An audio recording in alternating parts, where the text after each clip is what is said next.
बिस्मिल्लाहिर्रहमानिर्रहीम। अस्सलाम वालेकुम नाजरीन। आज हम बात करेंगे पाकिस्तान के जो मौजूदा हालात हैं, जिसके अंदर अदालतों का रोल, जिसके अंदर पॉलिटिकल पार्टीज़ का रोल है, और उसी के अंदर हमारे जो इदारे हैं उनका रोल है। तो गवर्नमेंट का रोल है, पार्टीज़ का रोल है, सियासी इदारों का रोल है, और फिर हमारे इदारे आस्ता आस्ता सियासी होते जा रहे हैं। पॉलिटिकल एक जो ऐसा वो कल्चर है जो हमारे हर इदारे में भी आ चुका है। और सुप्रीम कोर्ट के अंदर जो आजकल चल रहा है उसके अंदर भी ऐसे लग रहा है जैसे चीजें सारी सियासी हो रही हैं।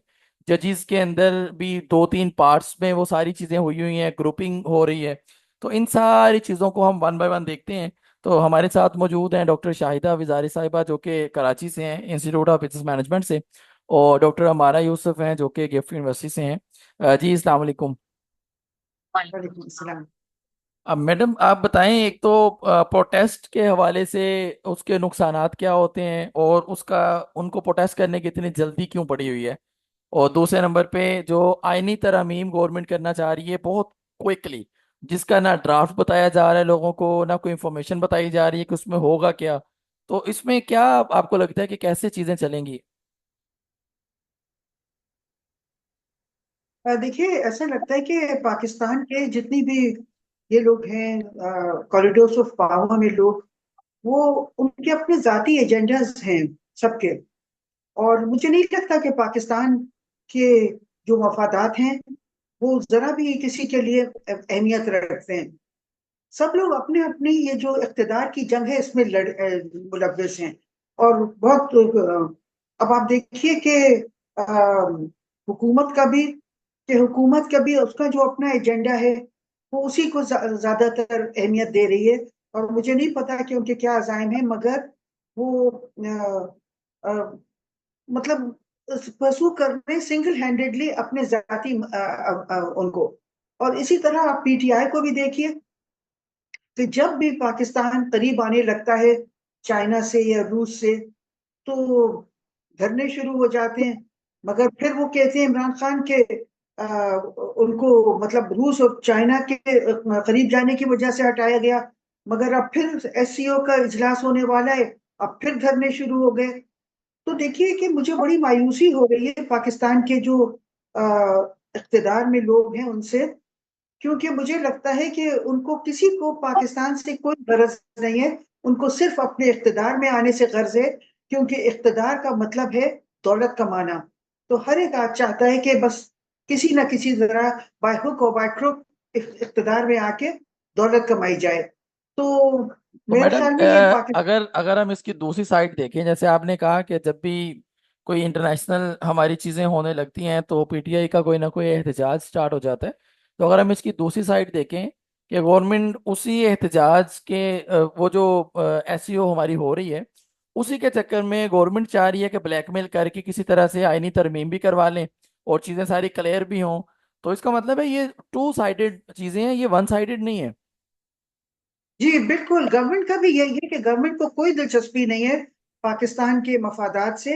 आप देखिए कि इस वक्त पाकिस्तान का इतना बुरा हाल है, और वो कह रहे हैं कि इतना ज्यादा पाकिस्तान के पास ये नहीं कि वो नहीं है, कर्जों की अदायगी करना है और मुल्कों से कर्जे ले लेके कर रहे हैं। मगर पाकिस्तान के जो मुनाफा बख्श इदारे हैं उनको उनके शेयर्स को बांटा जा रहा है।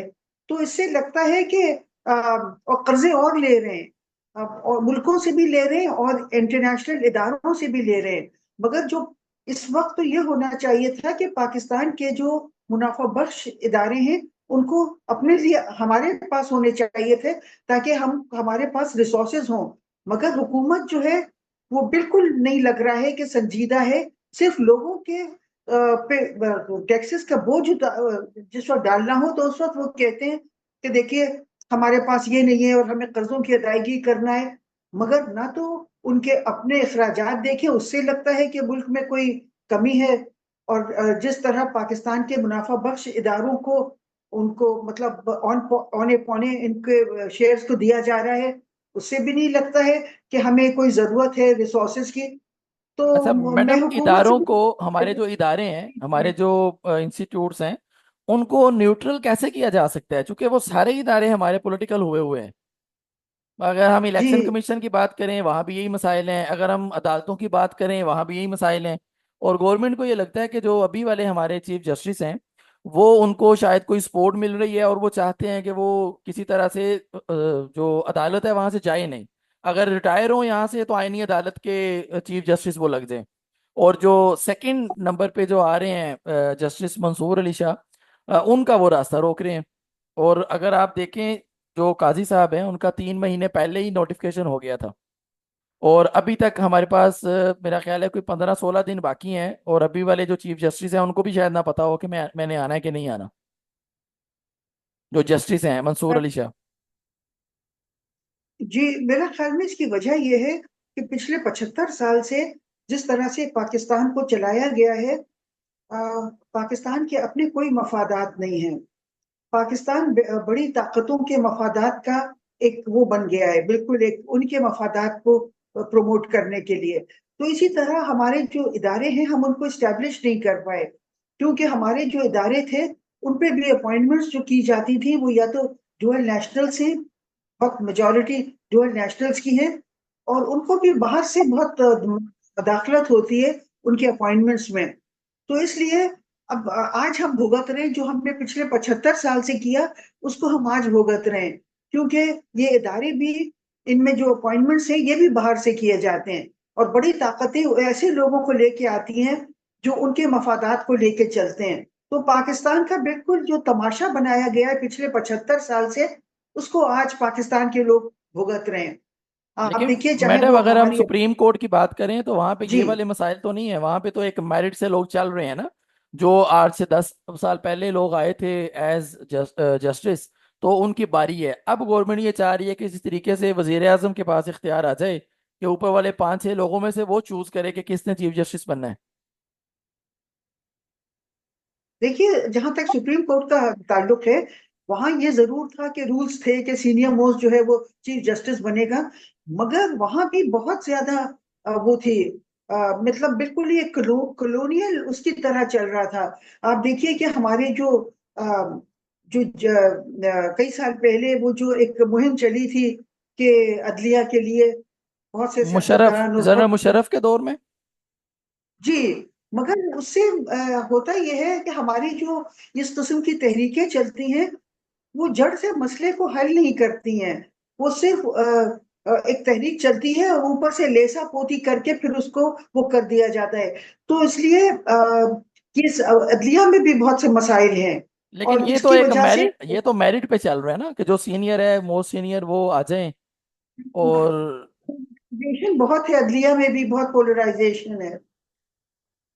तो जी क्योंकि हमारे साथ मैडम हमारा भी मौजूद हैं, तो उनसे बात करते हैं कि जो एक पॉइंट हमने डिस्कस किया कि एहतजाज जब भी कोई इंटरनेशनल कुछ ना कुछ मुल्क के लिए फ़ायदा होने लगता है तो कोई एहतजाज शुरू हो जाता है। तो उसमें मैडम आप बताएं कि ऐसा तो नहीं है कहीं कि गवर्नमेंट जो है वो उसी की आड़ में ब्लैकमेल करना चाह रही है कि अब इसी बहाने से कोई आईनी तरमीम भी हो जाए, और वो जो जो चाहते हैं एक्सटेंशंस और वो जो चीज़ें करना चाह रहे हैं वो इसी के तरीके से हो जाएं।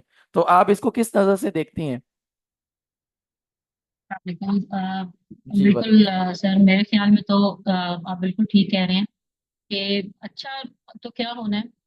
अभी तक तो जिस तरह से सिचुएशन चल रही है, फॉर्म 47 और उसकी 45 की जो लड़ाई है वही अभी सामने ही आ रही है। और दूसरा जो गवर्नमेंट है वो अपने आप को सेव करने के लिए हर तरह का वो अपना रोल प्ले कर रही है कि किसी भी तरह से हमारी जो है ना पे सेविंग भी रहे। दूसरा किसी भी तरह से जो है ना दूसरे जो ऑपोजिशन है उसको हम लोग बिल्कुल खत्म ही करते हैं। तो उसकी तरफ सारी जितनी भी है वो नजर आती है। दूसरा, जब तक इस्टेब्लिशमेंट नहीं चाहेगी, मेरे ख्याल में पाकिस्तान जो है वो शुरू से इस्टेब्लिशमेंट के अंडर ही रहा है। जब तक इस्टेब्लिशमेंट नहीं चाहेगी, जब तक उसकी सपोर्ट नहीं होगी, तब तक तो मेरे ख्याल में पीटीआई को कोई भी अपने रूम नहीं मिलने वाला। तो अब जिस तरह से पाकिस्तान, जैसे मैडम ने भी बात की है कि 75-76 ईयर से पाकिस्तान जो है वो अभी तक इस्टेब्लिशमेंट के हाथों में ही है, और हम लोग उससे नहीं निकल सके। अब वो इतने पावरफुल हो चुके हैं, हमने खुद उनको पावरफुल किया है। तो तो मैडम गवर्नमेंट जो है अगर वो असल अगर में अगर बनाना। अगर आप कह रही हैं कि विदाउट हमारे जो इदारे हैं उनके बगैर पीटीआई को कोई रोल नहीं मिलने वाला, तो फिर तो इसका मतलब है कि हल इसका फिर एहतजाज तो नहीं है। फिर इसका हल तो ये है कि नहीं, भाई डायरेक्टली एहतजाज नहीं। इदारों के साथ अपना सिस्टम ठीक कर लें। बिल्कुल, इदारों के साथ जब तक हमारी वो अंडरस्टैंडिंग नहीं होगी पीटीआई की, तब तक इनका कुछ भी नहीं होगा। और दूसरा, इनके साथ इस्टेब्लिशमेंट जब तक अपने आप को मतलब जाहिर है कि हम लोग को अब इतने सालों से एक चीज पलती हुई आ रही है और वो इतनी ग्रो कर चुकी है। अब वो हमारी एक एक चीज के अंदर घुस चुके हैं, तो उनके बगैर हमारा सर्वाइवल भी मुश्किल है। और दूसरा, जब हम लोग इंटरनेशनल पॉलिटिक्स को देखते हैं, इंटरनेशनली बहुत सारे सिनेरियोज को देखते हैं, तो ये भी एक बहुत बड़ी स्कीम नजर आती है कि पाकिस्तान को जो है ना वो अ, ये जो पॉलिटिकल इंस्टेबिलिटी है पाकिस्तान के अंदर, ये भी पूरा एक पूरा सिनेरियो क्रिएट किया गया हुआ है, और ये इनकी मर्जी से हो रहा है। और ये खुद ही पाकिस्तान को स्टेबल नहीं होने देना चाह रहे। और इसकी वजह जो है वो यही है कि पाकिस्तान के पास एटम बॉम्ब है, और उसी को सेव करना है। और पाकिस्तान अगर स्टेबल हो गया, पॉलिटिकली स्टेबल हो गया, तो ये अपने डिसीजंस खुद ले सकेगा। प्लस इकोनॉमी को इन्होंने स्ट्रांग नहीं होने देना, ताकि जो है ना हम किसी भी किस्म का डिसीजन खुद ना ले सके।